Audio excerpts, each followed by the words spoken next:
Eto mga kapobre, nagbabalik na naman tayo rito sa mga murang owner type jeep ni Boy Singkit Auto Works dito sa Malagasang 2A, Imus, Cavite. Ayun, ipapakita rin natin yung pinapagawa ni Sir Alex Fernandez na USA. Ang unit na to ay double cab, pure stainless to mga kapobre.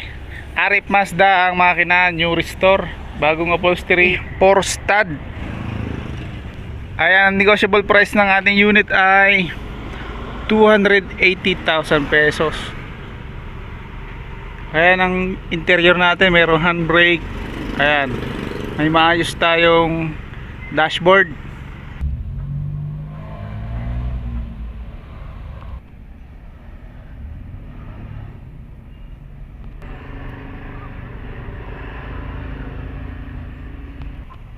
With stereo ang ating unit mga kapobre. Ang flooring niya ay galvanized na pinturado. Ito naman ay tsura sa likod. Ayan, naka tailgate ng ating pinto sa likod. Naka T-light ang ilaw. May carrier na stainless. Ito ang sukat ng gulong, 185 by rim 14.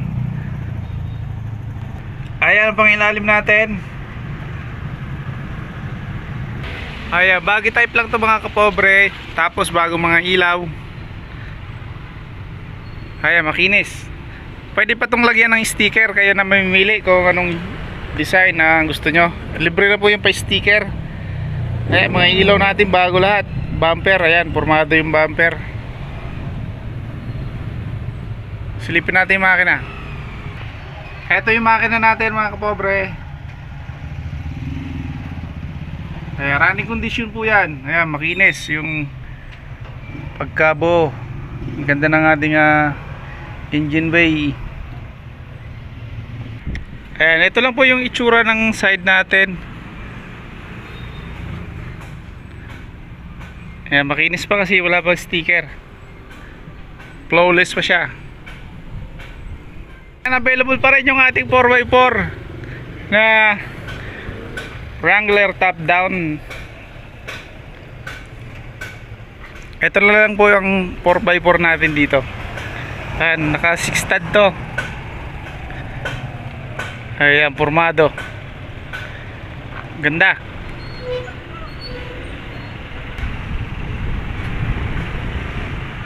And good afternoon Sir Alex Fernandez. Nandito na po ang unit nyo kay Boy Singkit Auto Works dito sa Malagasang 2A, Imus, Cavite. Ang iyong unit, ang makina nito ay Toyota 5K 5 speed. Ayan, new upholstery, nabapping na, lalagyan na lang ng pairing. Ito na pa yung kulay ng ating yung napili nyo pala. Ito. Ayan, maluwag pala to. Tapos bagong speaker. Ayan, semi box type to. Maganda, makinis po. At pinturado na yung ating flooring. Kulang na lang dito ilalagay sa salamin niya tayo ilalagay. Ayan po ang unit nyo sir. Ayan, shout out po dyan sa tropang USA kila Sir Alex Fernandez. Sana mapanood nyo to mga sir.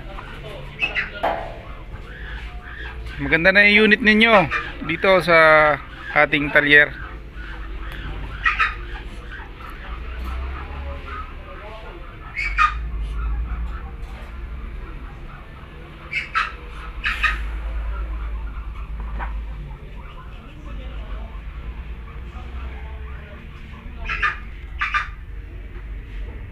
Ayan, yung mga trapal nyo bago po yan lahat. Tapos silipin natin yung makina. Ano pala to? Baggy type pala to.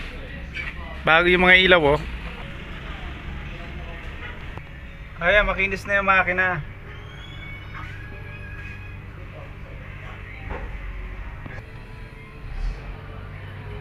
Ayan, yung bags natin pipinturahan pa to. Rim 14 yata ito.